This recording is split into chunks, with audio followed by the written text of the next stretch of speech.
নন্দীগ্রাম বলে একটা জায়গা আছে, সেটা আগে জানতেনই না বাংলার মানুষ।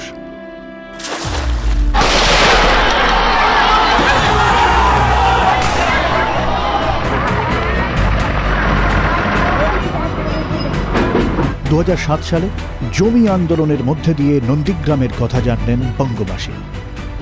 তারপর কেটে গিয়েছে 19টা বছর। নন্দীগ্রামে রাজনৈতিক প্রেক্ষাপট পরিবর্তন হয়েছে। বিশেষ করে শুভেন্দু অধিকারী তৃণমূল কংগ্রেস ছেড়ে বিজেপিতে যোগ দেওয়ার পর রাজনৈতিক উত্তাপ বেড়েছে নন্দীগ্রামে। পরিবর্তনের তথ্য অনুযায়ী প্রতি মুহূর্তে বদলাচ্ছে নন্দীগ্রামের রাজনৈতিক প্রেক্ষাপট।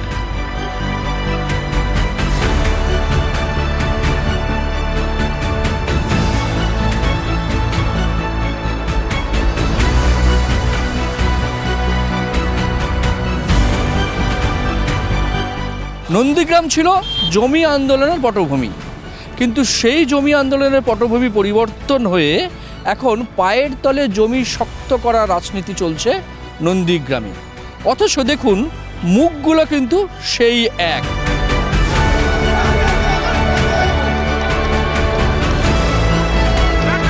নন্দীগ্রামে কেন এই পরিবর্তন? কেন প্রতি বছর বছর মুহূর্তে মুহূর্তে এই রাজনৈতিক প্রেক্ষাপট বদল হচ্ছে? আমরা নন্দীগ্রাম ঘুরে জানার চেষ্টা করব।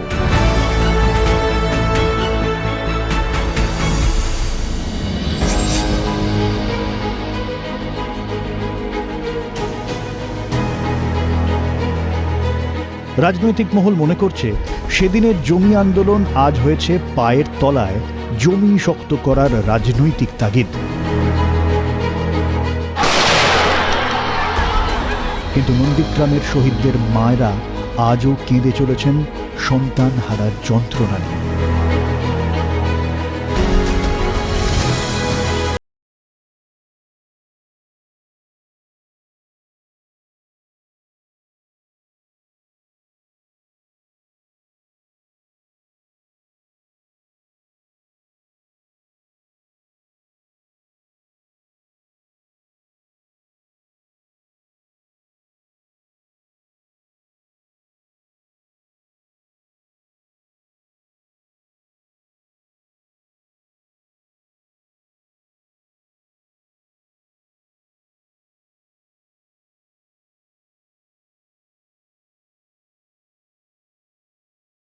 এখন ঘুমাইছেন, এখন ভোট আসে যাবার ব্যাগ আসবে নি না আর এক বলছেন।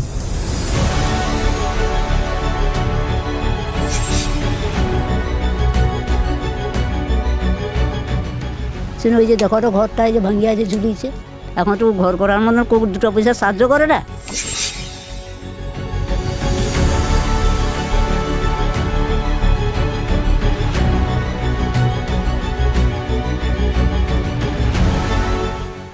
মাসিমা, আপনি পুষ্পেন্দু মণ্ডলের মা? আমি একটু আসবো ভেতরে। কেমন শরীর কেমন আছে? যাও আছি, আর স্বামী মরিছে, আর বেটা অত বড় উপযুক্ত বেটা বিয়ে করেনি, মরিছে। এখন তাহলে সংসার চলে কি করে? ওই যে আর এক বেটার কাছে আছি, যে টেলারিং করে আর খাওয়া টাওয়ার যে টাকা পয়সা, যে আমফান ঝড় হইতেন, যে জিনিসপত্র দোয়া, পেপার দোয়া, কাপড় চোপড় দোয়া, কোনো আমার কি কোনো দেয়নি গো। 2007 সালের মার্চ মাস, 14ই মার্চ নন্দীগ্রামে যেদিন এতজন মানুষ নিহত হলেন, সেদিনকার কথা কিছু মনে পড়ে? মনে কি, দিন রাত তো চিন্তা, কান্দি বসিয়া, রাত্রির ভাগ ঘুমাইনি, 3 ভাগ দিন। যেদিন ঘুমের ওষুধ খাই সেদিন ঘুমাই।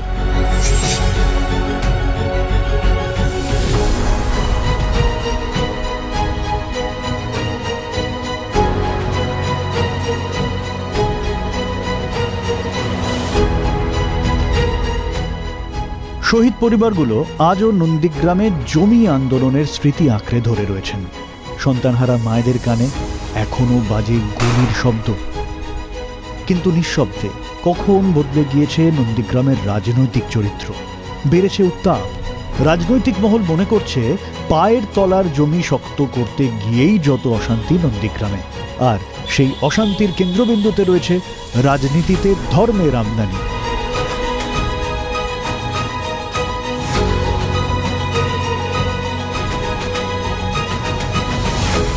জমি আন্দোলনের অন্যতম মুখ শেখ সুফিয়ানের অভিযোগ, সরাসরি নন্দীগ্রামের বিধায়ক শুভেন্দু অধিকারীর বিরুদ্ধে।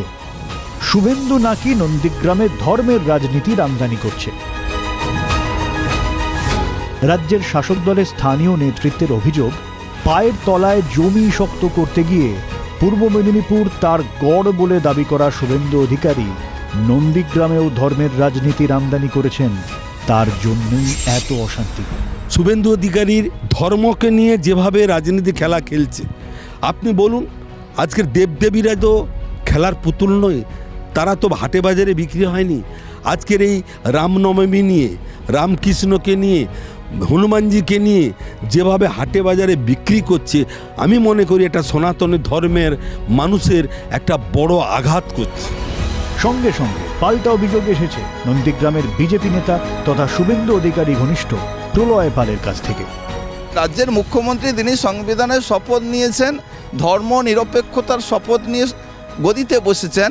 উনি যদি সরকারি অর্থে দুর্গাঙ্গন তৈরি করে, সরকারি অর্থে দীঘাতে জগন্নাথ ধাম তৈরি করে, তাহলে ধর্মের রাজনীতিটা কে করছে? এই আপনি যেখানে দাঁড়িয়েছেন সেখানেও দেখা যাচ্ছে যে রামনবমী শুভেন্দু অধিকারীর হোর্ডিং দেওয়া, এগুলো কেন প্রয়োজন হয়ে পড়ছে? এটা হিন্দুরা করছে, এটা হিন্দুদের অনুষ্ঠান, এটা হিন্দুদের অনুষ্ঠান, তাদের আচার, তাদের কালচার, তাদের ধর্মের প্রতি শ্রদ্ধা হিন্দুরা করছে, কোনো সমস্যা নেই। আমি ভারতীয় জনতা পার্টি করতে পারি, আমি যদি হিন্দু হই আমিও তো করতে পারি, আমি রামনবমীর মিছিলে হাঁটবো না কেন?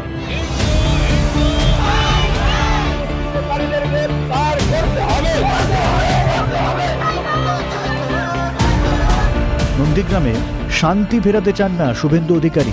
অভিযোগ করছেন একদা শুভেন্দু ঘনিষ্ঠ, এখন তৃণমূল কংগ্রেস প্রার্থী পবিত্র কর। এখানকার রাজনৈতিক প্রতিনিধি যিনি, যার চোখ দিয়ে নন্দীগ্রাম চলে, তার সদিচ্ছার অভাব আছে আমি মনে করি শান্তি ফেরানোর ক্ষেত্রে। ধর্মের রাজনীতি করছে আসলে তৃণমূল কংগ্রেস, পাল্টা দাবি আরও এক বিজেপি স্থানীয় নেতৃত্বের। দেখুন, ধর্মের রাজনীতি কারা করে সেটা সাধারণ মানুষ জানে। নন্দীগ্রামের মাটিতে 21 সালে পরাজিত হওয়ার পরে দেবব্রত মাইতির মতো একজন সাধারণ হিন্দু, যিনি কোনো রকম কোনো রাজনৈতিক দলের প্রতিনিধি ছিলেন না, কোনো হিন্দুত্ববাদী নেতা ছিলেন না, কিন্তু সাধারণ হিন্দু, তাকে কুড়োল দিয়ে হত্যা করা হয়েছিল। রথিবালা আড়ি, একজন তপশিলি মহিলা, তাকে লোকসভা ভোটের আগে আপনারা দেখেছেন তাকে হত্যা করা হয়েছে। এখানে হিন্দুরা অত্যাচারিত হচ্ছে। তো সেই জায়গা থেকে সাম্প্রদায়িক তাস কারা খেলছে, কারা সাম্প্রদায়িকতার বিষ বাষ্প ছড়াচ্ছে, সেটা নন্দীগ্রামের মানুষ, সাধারণ মানুষ বুঝতে পারছে। 2007 নন্দীগ্রাম আন্দোলনের সময় নন্দীগ্রাম বিধানসভার বেশ কিছু অঞ্চল যেমন একদম সামনের সারিতে এসেছিল, সোনাচূড়া, তেকালি, টেঙ্গুয়া, এই ধরনের নামগুলো একদম পরিচিত হয়ে গেছিল মানুষের সঙ্গে। ঠিক তেমনি 2021 বিধানসভা নির্বাচনেও নন্দীগ্রাম বিধানসভার বেশ কিছু অঞ্চল নতুন করে সামনে এসেছিল, যার মধ্যে হচ্ছে এই বিরুলিয়া। এই বিরুলিয়া অত্যন্ত পরিচিত হয়েছে 2021 সালে বিধানসভা নির্বাচন থেকে। এই বিরুলিয়াতে এসেই মমতা বন্দ্যোপাধ্যায় তিনি পায়ে চোট পান, পায়ে আঘাত পান।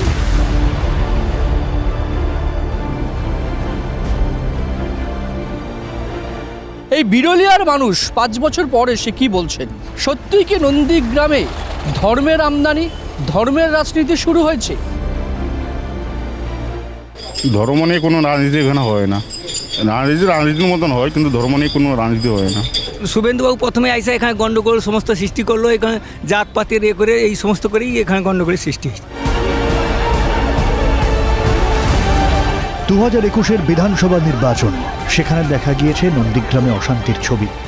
ভোটের দিন স্লো ভোটিং আর ছাপ্পা ভোটের অভিযোগ তুলে স্বয়ং তৃণমূল প্রার্থী মমতা বন্দ্যোপাধ্যায় বয়ালের একটা স্কুলে গিয়ে 2 ঘন্টা বসেছিলেন। চূড়ান্ত গণ্ডগোলের ছবি দেখা গিয়েছে সেই দিন।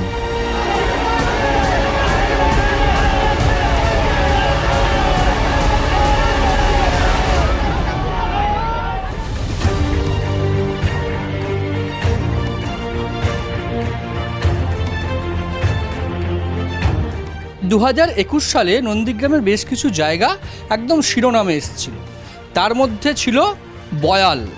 আমি এই মুহূর্তে দাঁড়িয়ে রয়েছি বয়াল মক্তব প্রাথমিক স্কুল। স্কুলটার নাম আর জায়গাটার নাম নিলেই বুঝতে অসুবিধা হবে না যে আমি 2021 কোন ছবিটার কথা বলছি। 2021 ঠিক এই স্কুলেই অভিযোগ করেছিলেন মমতা বন্দ্যোপাধ্যায় যে স্লো ভোটিং হচ্ছে এবং রিগিং হচ্ছে।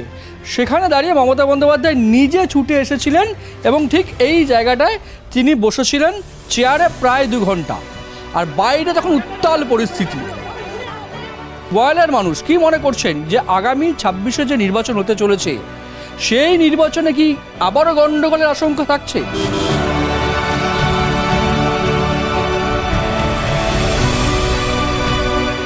2026-এ কি নির্বাচনে কোনো অশান্তির আশঙ্কা করছেন আপনারা? না, সেরকম কোনো অসুবিধা হবে না বলে মনে হচ্ছে, কেন সিআরপিএফ অনেক আসছে তো, হবে না মনে হচ্ছে। এবারে অশান্তি না, সেরকম হওয়ার কোনো সম্ভাবনা নেই যতটা আশা করি। তারপরে হবে, হলে হয়তো হতেও পারে, নাও হতে পারে। একটা আশঙ্কা হ্যাঁ, না হওয়ার আশঙ্কাটাই বেশি। গতবার তো সেই মমতা বন্দ্যোপাধ্যায় এখানে এসে বসে ছিল, হ্যাঁ, 1.5 ঘন্টা। কি গন্ডগোল তখন? 1.5 ঘন্টা 2 ঘন্টা বসেছিল। কি মনে হচ্ছে নন্দীগ্রামে একটা ঝামেলা আশঙ্কা থাকছে? আমার যা ভবিষ্যতের কথা এখন থাকবে না বলে মনে হয়, সেই ধরনের পরিস্থিতি হবে না। এখন কি নন্দীগ্রাম অনেক শান্ত? অনেক শান্ত। এবার কি নন্দীগ্রামে এই নির্বাচনে কোনো ঝামেলা হওয়ার আপনি মনে করছেন ঝামেলা হতে পারে? হতে পারে। কেন? এখন বাপু তুমি আমি যদি এক সময় ভালো হই তাহলে হবে কাইন, আমরা যদি সবাই ঠিক থাকি তাহলে হবে। নির্বাচনে আবারও কি অশান্তির মেঘ ঘনাচ্ছে নন্দীগ্রামের আকাশে? শান্তি এবং অশান্তির দোলাচলের পাশাপাশি চলছে উন্নয়ন চর্চা। তৃণমূল কংগ্রেসের অভিযোগ, গত 5 বছরে নন্দীগ্রামের বিধায়ক কোনো কাজই নাকি করেননি। গত 5 বছরের বিধায়ক এখানকার কি কাজ করেছেন নন্দীগ্রামের জন্য? আমার কোনো চোখে পড়েনি এখনো পর্যন্ত, সেরকম কোনো কাজের নজির আমি দেখিনি। 5 বছরের নন্দীগ্রাম অনেক পিছিয়ে গেছে, এটুকু বলতে পারি। তিনি দাবি করেছেন তিনি অনেক কাজ করেছেন, বরঞ্চ রাজ্য সরকার তার কাজ আটকে দেয় নন্দীগ্রামে। পঞ্চায়েত সমিতি থেকে শুরু করে বিধানসভা, লোকসভা, কেন্দ্র, সমস্ত জায়গায় তো ওনারা জয়লাভ করে আছে, তাতে কাজে পিছিয়ে যাওয়ার কি প্রশ্ন ওঠে কেন? কাজ নিয়ে মুখ খুলেছেন বিধায়ক শুভেন্দু অধিকারী নিজেই। গত 5 বছরে যথেষ্ট কাজ করেছেন বলে নন্দীগ্রামে দাবি শুভেন্দু। উল্টে শুভেন্দুর অভিযোগ, রাজ্য সরকার নন্দীগ্রামে অনেক কাজ আটকে দিয়েছে। 6 জন মৃত পরিবারের সার্টিফিকেট আটকে রেখেছে মমতা ব্যানার্জি, হাইকোর্ট করে আমি এনেছি। আমার সঙ্গে শহীদ পরিবার ছিল বলে 4 জনকে ক্ষতিপূরণ দেয়নি। উনি একটা কাজ করেছেন দেখান, আমি 1000টা কাজ করেছি উদাহরণ দিয়ে। নন্দীগ্রামের রেল থেকে, বাইপাস থেকে নন্দীগ্রামের যত উন্নয়ন আমি করেছি, বরঞ্চ আমার আনা জল প্রকল্প এডিবিআই উনি পাইপ বিছাতে দেননি, উনি হেরে গেছেন বলে। একই দাবি বিজেপির মণ্ডল সভাপতি সুদীপ দাসের। নন্দীগ্রামের মাটিতে শুভেন্দু অধিকারী 2021 সাল থেকে জেতার পরে যে তার টাকা বিধায়ক তহবিলের, সেই তহবিলের টাকা আপনারা গ্রামে গঞ্জে সমস্ত জায়গায় যান, আপনারা বুথে বুথে যান, দেখতে পাবেন ঢালাই রাস্তা থেকে শুরু করে জল নিকাশির যে ব্যবস্থা, কোথাও কোথাও সাবমার্সিবল থেকে শুরু করে বিভিন্ন রকম কাজকর্ম করেন। বিধায়কের কাজ করা এবং না করা নিয়ে মিশ্র প্রতিক্রিয়া নন্দীগ্রামের মানুষের। আপনার বিধায়ক শুভেন্দু অধিকারী তেমন কাজ করেছেন গত 5 বছরে? মোটামুটি কেন বলছেন? সেরকম তো কাজ দেখতে পাচ্ছি না এখন, মোটামুটি যেভাবে হয়ে আছে সেভাবে হয়ে আছে। কাজ টুকটাক হচ্ছে। যে শুভেন্দু অধিকারী কাজ করেছে আপনাদের এখানে বিধায়ক হিসাবে? না, এখন কাজ করে দেখায়নি, এখন আমাদের দেখাবে নাকি বলেছে, তারপরে যা করে। 5 বছরে শুভেন্দু অধিকারী এসেছিলেন এখানে কখনো? না, আসেনি। বয়ালে আসেননি? বয়ালে দিদি যাবো না, আসলো, এখন দাদা এসে চলে গেছে, মিটিং করে চলে গেছে। গত 5 বছরে বিধায়কের কাজের নিরিখে বিজেপি যেমন নির্বাচনে প্রচারে ঝাঁপিয়েছে, ঠিক তেমন তৃণমূল কংগ্রেসের 26-এর বিধানসভা নির্বাচনে বাজি সেবাশ্রয়। 15 জানুয়ারি থেকে 31 জানুয়ারি প্রায় 15 দিন ডায়মন্ড মডেলে নন্দীগ্রামে সেবাশ্রয় ক্যাম্প করেছেন অভিষেক বন্দ্যোপাধ্যায়। যেহেতু এখানে তৃণমূলের সাংসদ নেই, তৃণমূলের বিধায়ক নেই, দায়িত্ব আমাদের অনেক বেশি, মানুষের আশা প্রত্যাশা রয়েছে। আমি মানুষকে খালি হাতে ফেরাতে পারি না।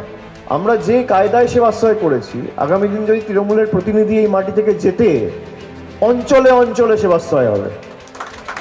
এবার তো একটা মডেল ক্যাম্প দেখছেন, নন্দীগ্রামে 17টা অঞ্চল, 17টা ক্যাম্প হবে। তৃণমূল নেতৃত্ব দাবি করছেন ব্যাপক উপকৃত হয়েছে নন্দীগ্রামের মানুষ। বিজেপি আবার এই দাবি মানতে রাজি নয়। তৃণমূল কংগ্রেস বলছে যে অভিষেক বন্দ্যোপাধ্যায়ের সেবাশ্রয় এবারের ভোটে ব্যাপক প্রভাব ফেলবে। ঠিক কথাই বলেছে তো, একদম ঠিক কথাই বলেছে। কারণ ওখান থেকে যারা সেবাশ্রয়ে সেবা নিয়েছিল তাদের কাছে গেলে এর উত্তরটা পেয়ে যাবেন, কি ওষুধ দিয়েছে, পরবর্তীকালে তারা যখন ডাক্তার দেখা যায় ওই ওষুধগুলোকে কিভাবে যত্ন করেছে না রাস্তায় ছুঁড়ে ফেলে দিয়েছে, তাদের কাছে গেলেই উত্তর পেয়ে যাবেন। তবে বিজেপি সেবাশ্রয়ের ভূমিকা অস্বীকার করলেও স্থানীয় মানুষ কিন্তু এর উপকারের কথাই বলছেন। কাকা, এখানে যখন সেবাশ্রয় হয়েছিল মানুষ উপকার পেয়েছেন? হ্যাঁ, অনেকে পেয়েছে। আপনার বাড়ি কাউকে দেখিয়েছেন কিছু? হ্যাঁ, আমার বৌমাকে দেখাছিলাম, তার হাতের যন্ত্রণা হয়েছিল, ভালো হয়েছে। খুব ভালো হয়েছে এবং দারুণ পরিষেবা দিয়েছে সেবাশ্রয়। পুরো 2 নম্বর ব্লক 3 নম্বর ব্লক যতজন এসেছিল সবাই দারুণ পরিষেবা পেয়েছে। সারা রাজ্যের মতো তৃণমূলের নন্দীগ্রামেও আর এক বাজি হচ্ছে লক্ষ্মীর ভাণ্ডার। নন্দীগ্রাম ঘুরে মহিলাদের মধ্যে লক্ষ্মীর ভাণ্ডার নিয়ে মিশ্র প্রতিক্রিয়া দেখা গেল। লক্ষ্মীর ভাণ্ডার পান? হ্যাঁ, কতজন পান বাড়ির? বাড়ি এখন 2 জন সদস্য। 2 জন পান। খুশি লক্ষ্মীর ভাণ্ডারে? হ্যাঁ, বলছি লক্ষ্মীর ভাণ্ডার পান? কারা কারা পান বাড়িতে? আমি পাই একা, আমার শাশুড়ি পায়। আপনারা খুশি লক্ষ্মীর ভাণ্ডারে? না না, একদম না। কেন কেন? বাবা বলছে, সবাই বলছে ও তো আমাদের নিয়ে আমাদের দিচ্ছে, এইটাই বলছে সবাই। লক্ষ্মীর ভাণ্ডারে টাকা পান? হ্যাঁ, টাকা পাচ্ছি। বাড়িতে কারা কারা পাচ্ছে? আমাদের বাড়িতে 2 জন পাচ্ছি। সুবিধা কি হচ্ছে লক্ষ্মীর ভাণ্ডারের টাকায়? বিধার কি হচ্ছে স্যার, যেমন হচ্ছে সেরকম ঘরে সংসারে কার কোন খরচা হয়ে যাচ্ছে। খুশি তুলে, হ্যাঁ লক্ষ্মীর ভাণ্ডারের টাকা পেয়ে? হ্যাঁ সবাই খুশি বাড়ি? হ্যাঁ হ্যাঁ, সবাই খুশি আছে।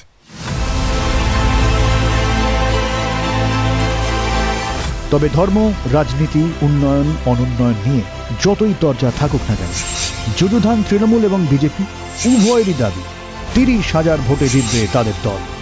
ভোটের দিনও দেখতে পাবেন এবং ভোটের রেজাল্টের দিন তো পুরো পরিষ্কার আপনারা চিত্র। আপনারা আসবেন সবাই, দেখবেন কি কত মার্জিনে জিতি। যে 2,000 নয়, 4,000 নয়, 5,000 নয়, 10,000 নয়, বারবার বলতেছি 30,000-এর ঊর্ধ্বে এবং অঙ্ক কষে। নন্দীগ্রামের লোক বিবেচক লোক, তারা বন্ধু চেনে, আত্মীয় চেনে। আমরা আশা করছি শুভেন্দু অধিকারী 30,000 ভোটে জিতবে। একসময় রাজ্য রাজনীতির পরিবর্তনের ধাত্রীভূমি নন্দীগ্রামে শহীদের আবেগ, জমির লড়াই আজ কি অতীত? নন্দীগ্রামেও ধর্মের প্যাঁচ পড়ল। লক্ষ্মীর ভাণ্ডার, সেবাশ্রয় ভর করে 26-এর রাজনীতির চেনা গতে ভেসেই ভোটে যাচ্ছে নন্দীগ্রামও। শহীদের আবেগের ভাগাভাগির প্রতিযোগিতা দেখা যায়। শহীদের অবদান কি আর মনে রেখেছে নন্দীগ্রাম? এখন দেখার বিষয় এখানকার বর্তমান বিধায়ক, এখন বিজেপি প্রার্থী শুভেন্দু অধিকারী, তার 21-এর ব্যবধান 1956 থেকে বাড়িয়ে নিয়ে যেতে পারেন কিনা, আর নাকি বিরোধী দলনেতাকে তার কেন্দ্রেই, তার গড়ে হারিয়েই রাজনৈতিকভাবে জয়ের হাসি আসবেন তৃণমূল কংগ্রেস প্রার্থী প্রবীত্র কর। জি 24 ঘন্টার জন্য রতন ঘোষের সঙ্গে প্রবীর চক্রবর্তী, নন্দীগ্রাম। বাংলার আওয়াজ, বাঙালির আবেগ, জি 24 ঘন্টা।